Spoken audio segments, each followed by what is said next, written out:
እዋናዊ መግለጺ ውድብ ስምረት ኣብ ጉዳይ ውሳነ ቤት ፌደሬሽን ዘዋጥጥ መሬት ዳግማይ ወራር እንታይ ማለት እዩ? ሰራዊት ትግራይ ሕጊ ከኽብር ግድን ክብል ጆን መዲድ ተዛሪቡ። ምስ ትግራይ ተፋቲሕና ኢና ጌታቸው ረዳ ናይ ለውጢ ሓይሊ መሲሉ 4 ኪሎ ዘሎ ህወሓት እዩ ሽፍታ ደመቀ ዘውዱ። ኣብይ ኣሕመድ ተወሰኽቲ ናይ ኣፅዋር መሳርሕታት ንምዕዳግን ንምውዓልን ትማሊ ኣማስዩ የካቲት 19/2018 ገዝ ኣዘርባይጃን ኣትየሎ። ሰላም ኣብ ኩሉ ኩርናዓት ዓለም እትርከቡ ተኸታተልቲ መደብና ዜናታት ዝዕለት በርእስተ ዜና ፈሊምና ናብ ዝርዝሮም ከነስግረኩም።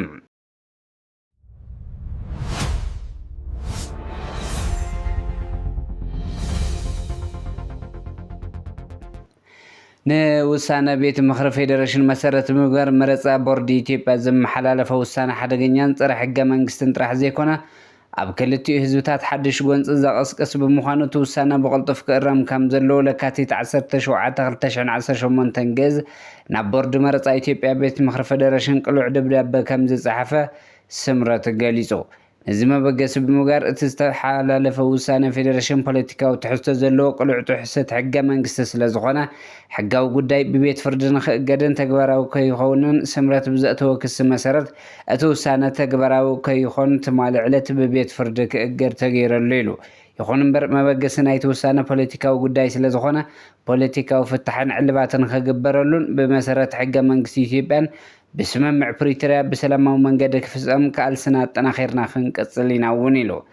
ሕዚ እውን ኣብ ትግራይ ኣጋጢሙ ዘሎ ኩለ መዳይ ቅልውላው ፍታሕ ክረክብ ሰላም ህዝቢ ናብ ንቡር ክምለስ ድሕንነት ህዝቢ ውሕስ ክኸውን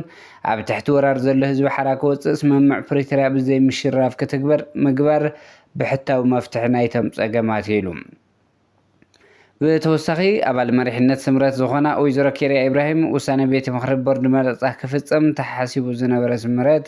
ንዝገበሮ ፃዕሪ ንኸይፍፀም ከም ዝተኣገደ ኣፍሊጠን። ወይዘሮ ኬርያ ትማሊ ኣብ ዝፀሓፈ እዋናዊ መልእኽቲ ስምረት ኣብ ሓፂር ግዜ ዝገበሮ ሰላማውን ዲሞክራሲያውን ስልጡንን ዝኾነ ልዝብ ንቅድሚት ሓደ ሰጉምቲ ከይደሎ ድሕሪ ምባል ውሳነ ቤት ምክሪ ቦርዲ መረፃ ክፍፀም ተሓሲቡ ዝነበረ ንኸይፍፀም ከም ዝተኣገደ ገሊፀን ኣለዋ። ዘዋጥጥ መሬት ዳግማይ ወራር እንታይ ማለት እዩ? ምዕራብ ትግራይ ክሳብ ዓብድራፍዕ መተማን ከምኡውን ራያ ክሳብ ኣልዋሃ ንሰቆጣን ኣገውን ሓዊሱ መንነታውን ታሪኻውን ኣካል ትግራይ እዩ። ሃፀይ ሃይለ ስላሴ ድሕሪ ስዕረት ቀዳማይ ወያነ መቀጠጫ ብዝብል ክፋል ራያን ኣገው ሰቆጣን ወዱ ኣስፋወሰን ናብ ዘመሓድሮ ዝነበረ ወሎ ከምኡውን ምዕራብ ትግራይ ጠቕሊሉ ናብ ቤገ ምድሪ ወሰዶ። ስለዚ ን43 ዓመታት ስርዓት ሃፀይ ሃይለ ስላሴ ደርግን እዩ ብመርትዖ ታሪካዊ ሰነዳት ብሕገ መንግስቲ ብመንነት ብቋንቋ ከምኡውን ብመበቆላዊ ስያመታት ትግርኛ ኩለን እዘን ከባብታት ዘካትዕ ዘይብሉ ኣካል ትግራይ እየን።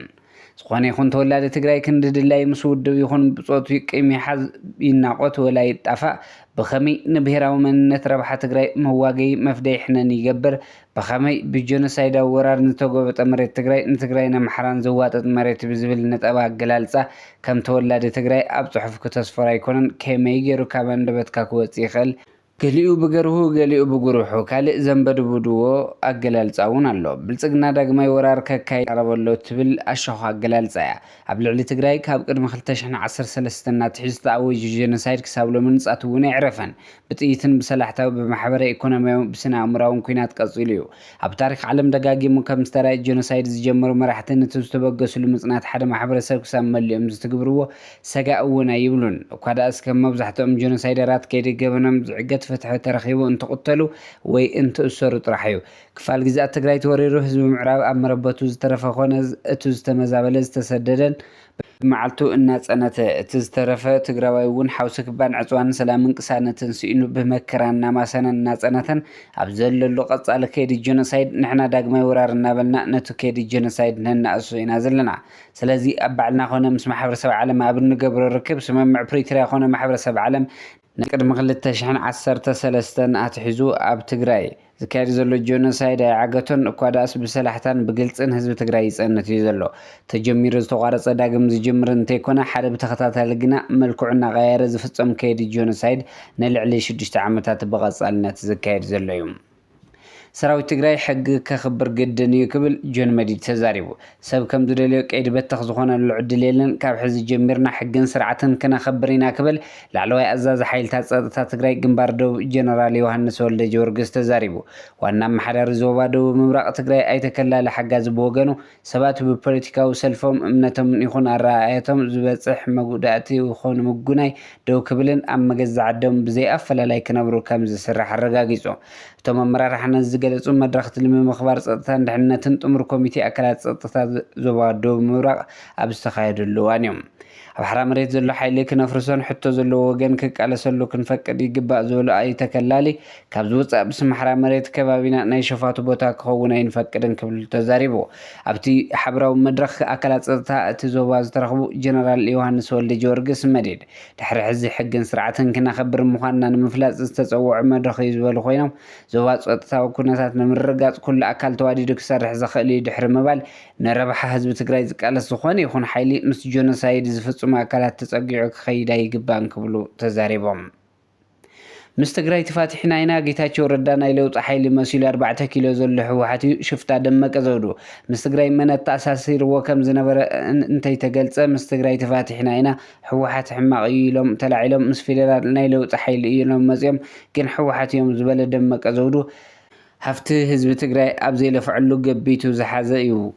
ንህዝቢ ትግራይ ዝጠለመ ርጉም ሽንቲ ውሉድ ትግራይ እውን እዩ ምስ ትግራይ ፍትሕ ፈፂምና ኢና ድማ ይብል መዓዝ ከም ዝተጣመረ እንተይገለጸ